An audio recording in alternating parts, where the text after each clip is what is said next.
Today you will learn about the world's mobster Lucky Luciano. What did he do? Where he was born, what his success was, and how he ended his life. You'll find out today. Hello and let's go. Lucky Luciano. The story of an iconic American mobster. Lucky Luciano, one of the American mob bosses, was one of the most powerful and fearsome criminals of the 20th century. His name is synonymous with the rise of organized crime in the United States and the emergence of the Mafia. A gangster to the core, Luciano lived a life of intrigue, danger, and excess. From Italian immigrant to Prohibition-era bootlegger and racketeer to political manipulator and assassin, Luciano's criminal exploits were as daring as they were brutal and forever changed the landscape of the American underworld.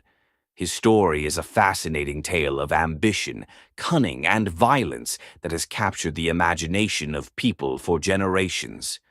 From Sicily to New York, Lucky Luciano's life was defined by poverty and a deep desire to escape it.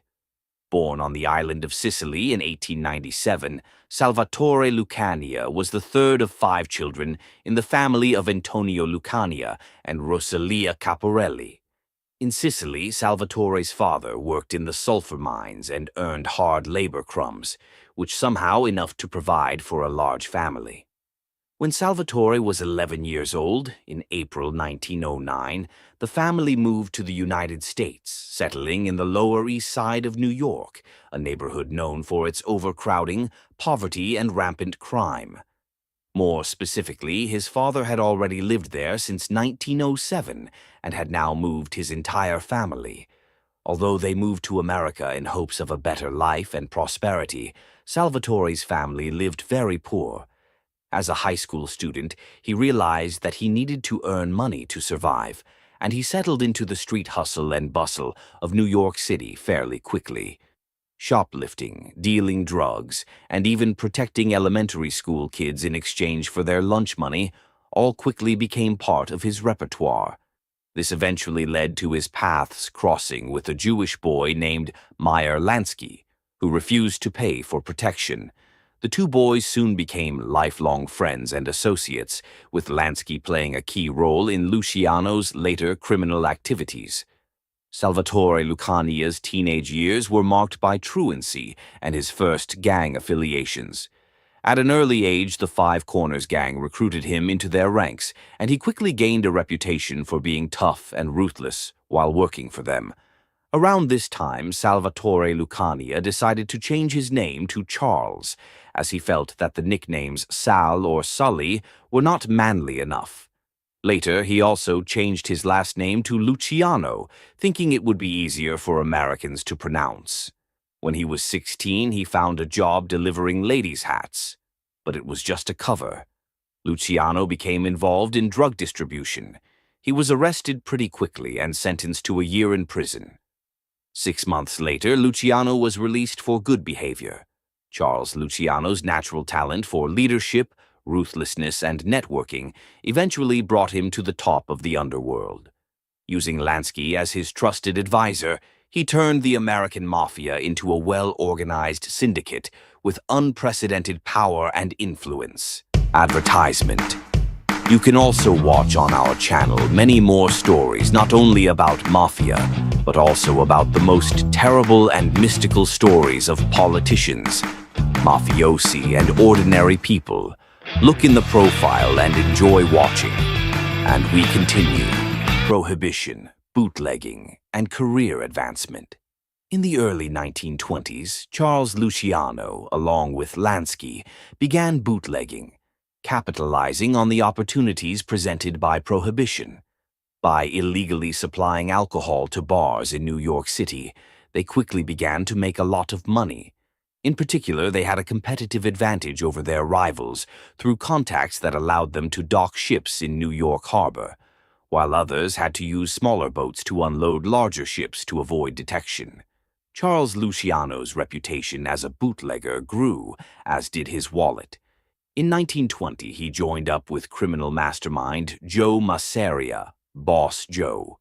By 1925, he was overseeing a variety of illegal operations in Joe Masseria's gang, including prostitution, drug distribution, and bootlegging. Although he rose quickly through the ranks of Masseria's crime clan, the largest in New York City, he spent a short time under the wing of Arnold Rothstein, another powerful figure in organized crime. However, after Rothstein was assassinated in 1928, Luciano began working with Masseria again. In 1929, due to an attempt on his life, Luciano nearly found himself on the wrong end of a one-way trip. One afternoon, he was grabbed by 4 men, beaten and stabbed several times. He was left on a beach in Staten Island. Despite his severe injuries, Luciano managed to survive the assassination attempt. Afterward, he was nicknamed Lucky. While Luciano was recovering, a war broke out in the late 1920s between his boss Masseria and Salvatore Maranzano, a rival criminal mastermind. Luciano, who saw violence as an obstacle to business, saw his opportunity and seized it. In a bold move, he plotted to eliminate his boss and end the gang war by organizing the assassination of Masseria in 1931, secretly siding with Maranzano. After Masseria's death, Luciano was able to help Maranzano take control of Masseria's areas of operation and then took control of his lottery business. But Charles Lucky Luciano and his meteoric rise in the criminal business didn't stop there. As Luciano was recovering, a power war broke out in the late 1920s between his boss Masseria and Salvatore Maranzano, a rival criminal mastermind.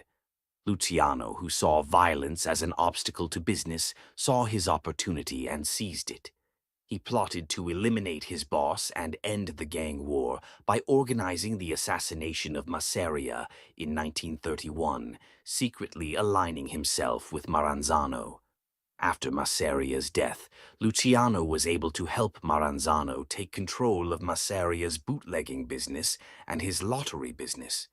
But Charles Lucky Luciano and his meteoric rise in the criminal business would not stop there. Working under Maranzano was likely not part of Luciano's plans. Just 6 months after Masseria's murder, Luciano orchestrated Maranzano's assassination with the help of trusted partners, Lansky and Bugsy Siegel.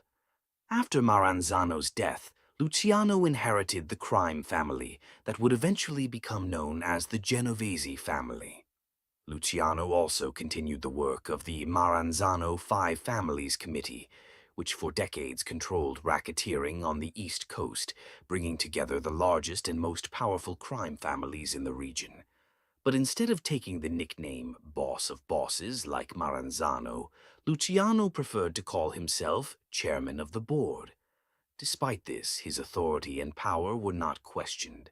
Luciano sought to avoid unnecessary strife and establish cooperation to maximize profits for all.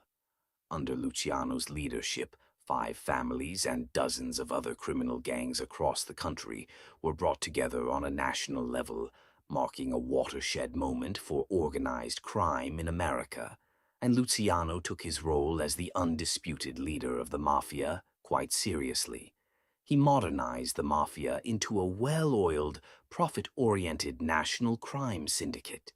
The syndicate was mainly run by 24 family bosses who controlled various criminal activities. Their influence expanded into legitimate business, politics, and law enforcement. The law catches up with Luciano. The good times for Lucky. Luciano finally came to an end in 1935 when New York City appointed Thomas E. Dewey as a special prosecutor to fight organized crime in the city. Luciano immediately became a prime target, with Dewey calling him Public Enemy Number 1. The investigation moved quickly as Eunice Carter, Dewey's assistant, soon provided him with extensive data that Luciano controlled many of New York City's brothels. This prompted Dewey to organize raids on brothels throughout the city, resulting in the arrest of over 100 people, mostly women. Some of those arrested provided prosecutors with pertinent information that linked Luciano to an extensive brothel network. And in 1936, Dewey brought multiple charges against Luciano for running a network of brothels, which became a sensation and sent the media into a frenzy. Luciano denied that he was a pimp, describing the whole thing as a setup organized by competitors to get him off the streets. He eventually fled New York City in March as the situation began to escalate and hid in Hot Springs, Arkansas. However, in a coincidence, another New York detective, John Brennan, was traveling to Hot Springs on an unrelated case when he ran into a mob boss. Authorities eventually transported Luciano to New York City, where he was indicted on April 1st, 1936. Despite his claims of innocence, he was convicted in June 1936 on 62 counts and received a sentence of 30 to 50 years in prison. Luciano ended up in a cell at the Clinton Maximum Security Correctional Institution in Dannemora, New York, which was nothing like the penthouse suite at the Waldorf Astoria Hotel to which he was accustomed. Luciano was exiled to Italy. Luciano was a quiet model prisoner. After his imprisonment, he continued to run his criminal business through intermediaries for a while. However, he had to hand over the leadership of the crime syndicate to his counselor, Frank Costello. With the outbreak of World War II, everything changed dramatically.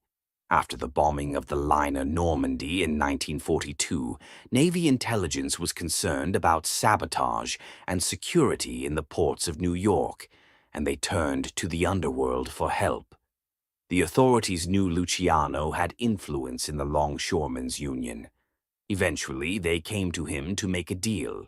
Luciano promised them to turn dock workers, fishermen, and the like into the eyes and ears of the Secret Service.